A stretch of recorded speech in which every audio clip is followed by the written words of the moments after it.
Hello, and welcome to the first Dog Eagle production podcast called The Mix. No, I'm saying it wrong. God, why is it stuck in my head? The Negative, the Mixed, and the Positive, where I review a negative film, a mixed film, and a positive film. I am your host, John Tyson, founder of Dog Eagle Studios, and let's get to it. About me, for starters. Originally, I was host of a Spotify podcast called the Gridborn's Film and TV Podcast, which basically, how should I say this, got sort of canceled, I think. Yeah, canceled, yeah. Because, well, I'm currently a high school senior who's, getting ready for college and still trying to figure out what he has to do in his life. And anyway, I created this podcast because you know how I love movies. So, anyway, let's get right to the show. Well, in this show, how this format works is I review a negative film that had, a negative review. A mixed film is, 60% or 30% or something like that. And then a positive film, which is, certified fresh or high grossing, if you get the picture. So, anyway, let's get to our negative review, which, here's a couple of hints. It was the worst movie of the year of 2013. The film was declared the worst films of all, and they gave Hugh Jackman testicles for a neck. Or chin, I think. Which, that movie is Movie 43. Yes, I had no idea what that was about. It was a bunch of 14 short films, even though my old director directed one, James Gunn. And what confused me is, it's an anthology comedy film. Which, basically made, less money with a $6 million budget. And got, worst picture.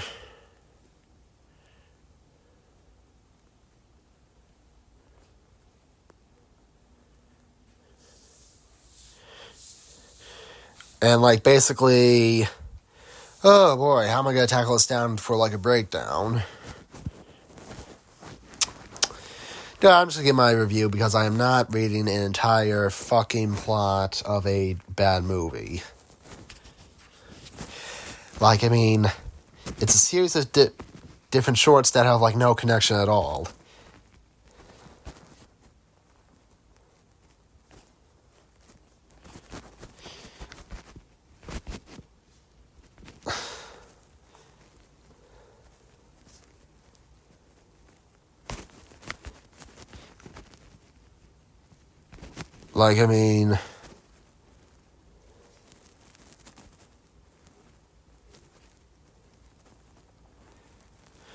We got, The Pitch, which I didn't know where to see that. The Fred.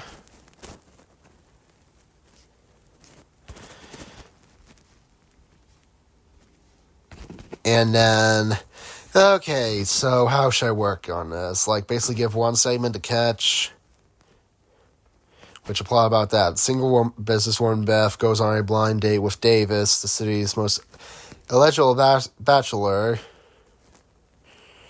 where then they arrive at a restaurant. Beth is shocked when he removes his scarf, revealing a pair of testicles. Oh, God. Yeah, I think it was poor CGI or practical. Besides, even they copied South Park, boy with balls for a chin. Over dinner, it confuses her that it feels so nonchalant and comical, and nobody seems to be surprised by it. When two friends of Davis come by and convinces him to give Beth a kiss, Davis agrees, but when he kisses on the forehead, the neck testicles are dangling near Beth's mouth, causing her to scream and break off the kiss. That sucked.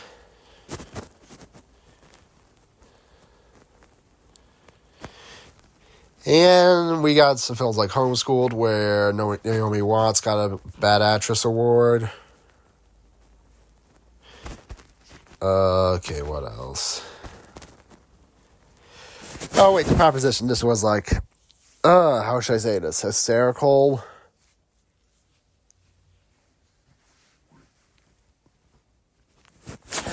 Like, it involves, like, Chris Pratt trying to get married, yes. And then this quote comes to mind. Oh, hey, Chris Pratt's person. Will you poop on me? Ew. I mean, that's disgusting. Like, it was not funny at all, to be honest. Okay, moving on. Then we got, like, the iBabe, where it's like a MP3 player of a naked woman. Superior speed dating. Which, that was dumb.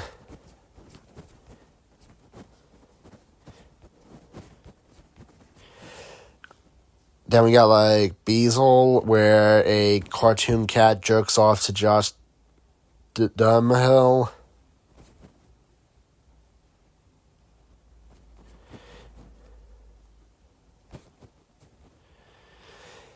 And I'm not going to talk about this.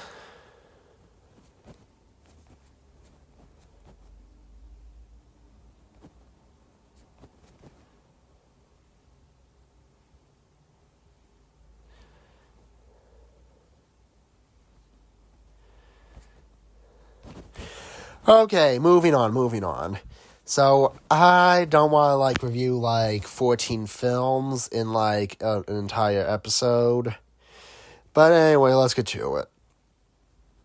Or maybe not. I don't give a fuck. Our next movie that we'll be reviewing is Hulk. A pretty much odd Marvel Comics movie. Before, it was, like, pre-MCU. And I don't mean Edward Norton's Hulk was MCU-ish.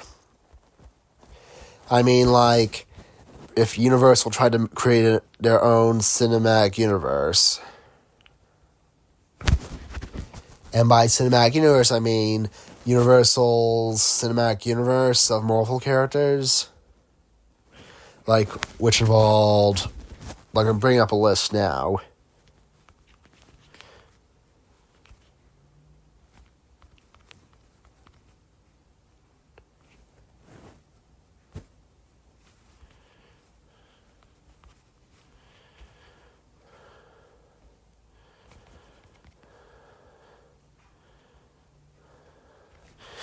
Yeah, like, for Universal Pictures films, like, we got a Namor film, The Submariner. But, I mean, I kind of liked him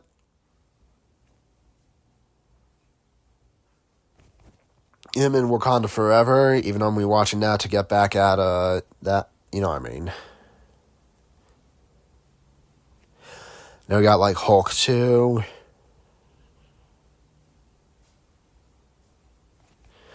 And then Howard the Duck, which, that was dumb.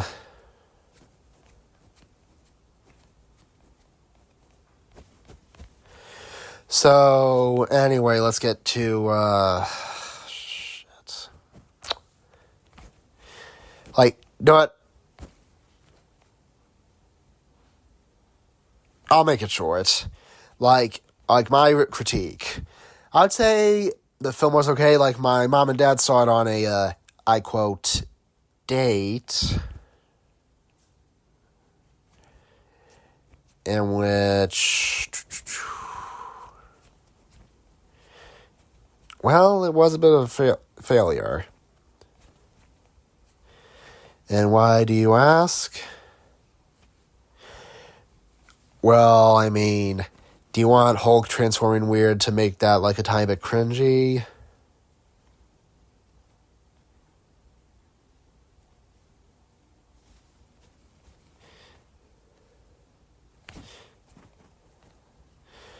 And, like, here's what I mean, like, a tiny bit cringy. Like, shaking, making weird sounds, something like that. With a budget of, like, $137 million, and coming up short, it sucked because of the slow pace and length.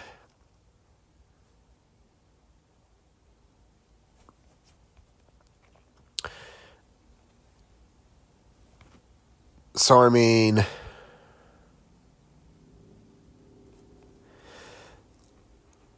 let's see what it is. At the end of the 1960s, we begin with David Banner, a genetic researcher for the government, trying to, let's say, improve DNA. And he experiments on himself after his wife Eve gives birth to his son Bruce Banner. David realizes Bruce inherited his mutant DNA and attempts to find a cure. In 1947, David's supervisor, Colonel Thaddeus Thunderbolt Ross, shuts down his research after learning of dangerous experiments in a fit on psychotic rage.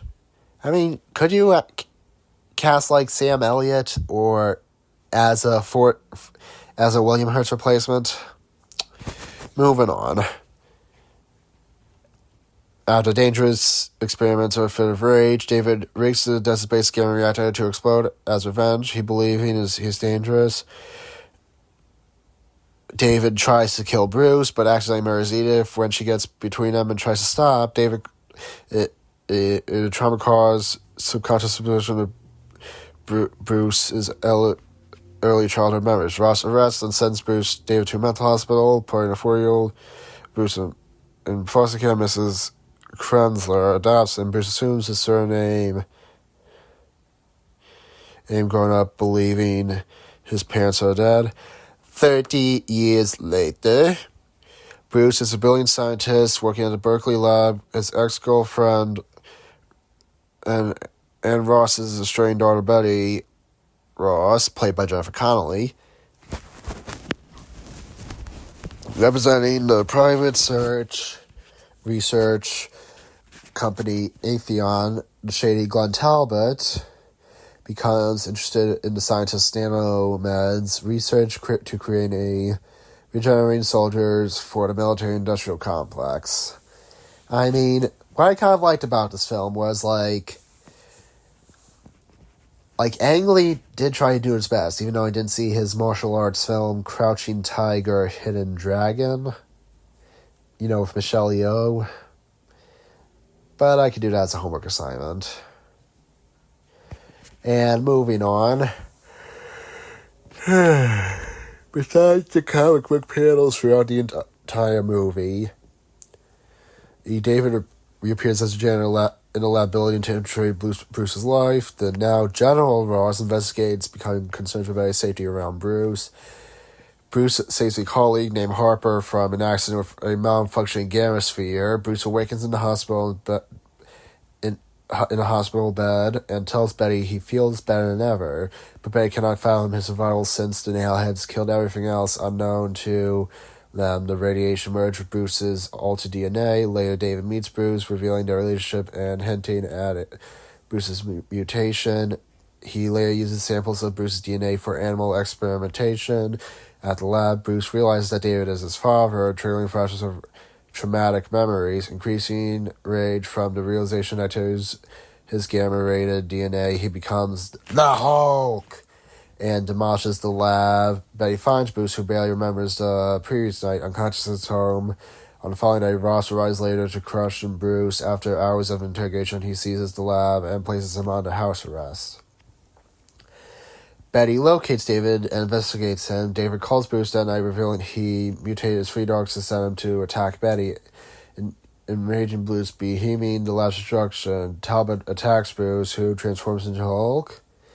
Which it kind of looks weird, like, the camera's shaking a lot, while, show it from behind. Once again, injures Talbot and rushes MPs. The Hulk finds Betty in a forest cabin and saves her from the dogs and changes back. Betty calls Ross the following day. The army tranquilizes and takes Bruce to a desert base, deeming him doomed to follow in David's footsteps. Ross doubts helping Bruce, but Betty persuades Ross to let her try. David subjects himself to the nanoheads and gamma sphere, becoming able to med with and absorb parts of anything he touches. Talbot wrestles control from Ross, forcing Betty to return home, seeking profit from the Hulk's power. Talbot fails to provoke Bruce and puts him in an isolation tank. David confronts Betty at her house, offering to surrender himself and yet speak to Bruce one last time. Talbot introduces a nightmare from Bruce's repressed memories and triggers a transformation. Following an unsuccessful attempt to take a sample of the Hulk, Talbot gets himself killed with a sucky comic freeze. He's from an explosive round that backfires. Ross resumes command. The Hulk escapes the base, battles an army in an instant, and leaves to San Francisco to find Betty. She convinces Ross to take her to the Hulk, returning Bruce to normal. Bruce and David talk at a base in the city while Ross watches, threatening to incinerate them. David has descended to a megalomania, wanting to boost his power and stabilizes unstable molecules so he may destroy all his enemies. Bruce refuses. David bites a high voltage cable when Ross powers it, absorbing the energy and mutating into a powerful electrical entity. Bruce then becomes the Hulk and fights and overpowers him. They are presumed dead after Ross orders a gamma charge bomb at the end of the battle. A year later, Ross constantly monitors Betty as numerous Hulk sightings get reported and reconciles with her. In exile in the Amazon rainforest, Bruce is alive as a medical camp doctor. His camp gets overrun by soldiers who try to steal their supplies after Bruce unsuccessfully warns the commander not to make him angry. The Hulk roars in rage. Well, I mean, that's our mixed film. Which, I mean, I get it. Like, even though Mr. Feige produced that film as, like, an intern. But, like, yeah, well, it was just, like, my first time seeing that movie. But we could see, like, how a positive film goes. Which, basically, that one is A24's The Lighthouse. Which, let me bring that up in just a second.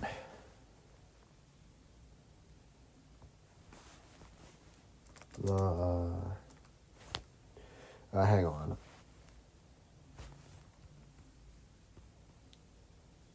God, I hate this edit. Well, to give my critique on The Lighthouse while we're waiting. Well, I mean, I saw it multiple times, even though, like, I might work at A24 someday.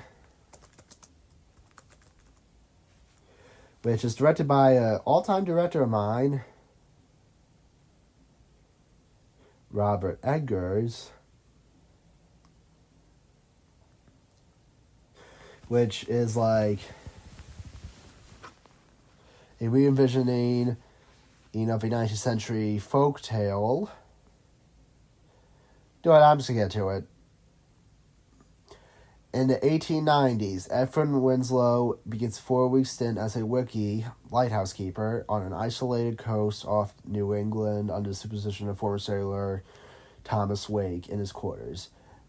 Winslow discovers a mermaid and keeps it in his jacket, like it's like a figurine. To continue,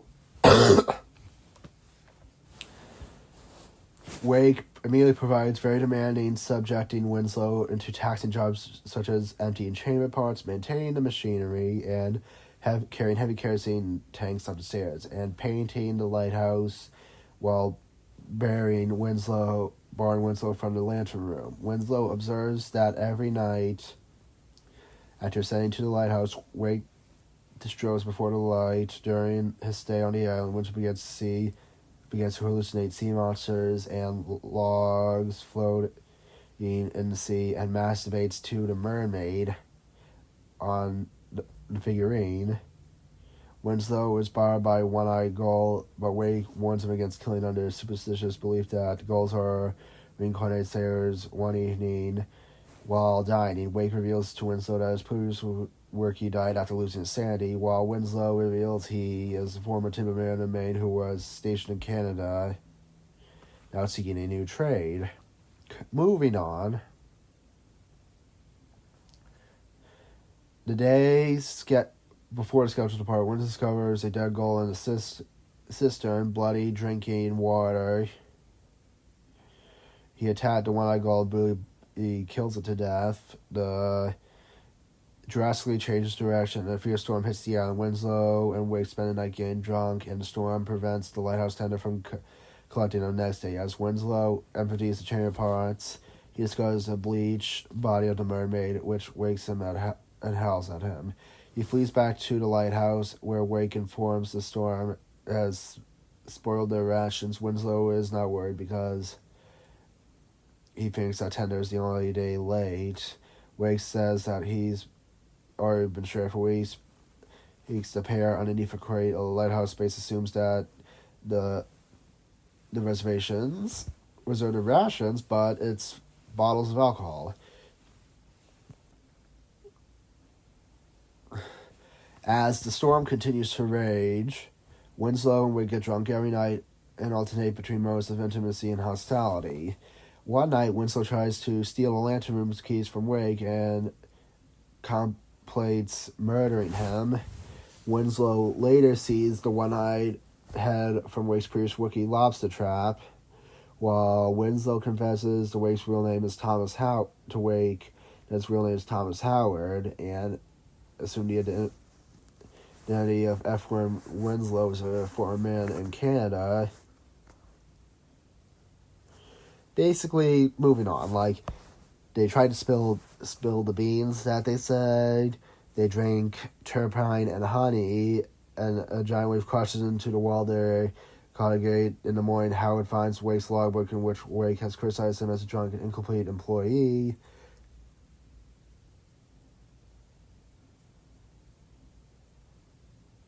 He basically later on, Wake buries him. Wake describes profaning as a punishment and took those lanterns and Howard in a lantern room. Wake dies by an axe by Winslow. Basically died, blah, blah, blah. And basically dies while gulls feed him on the deck. So yeah, that's today's show. And basically, thank you guys for listening to the mix, the negative, and the positive, and I'll be sure to deal with that later on. So, thank you guys for listening, and have a good day.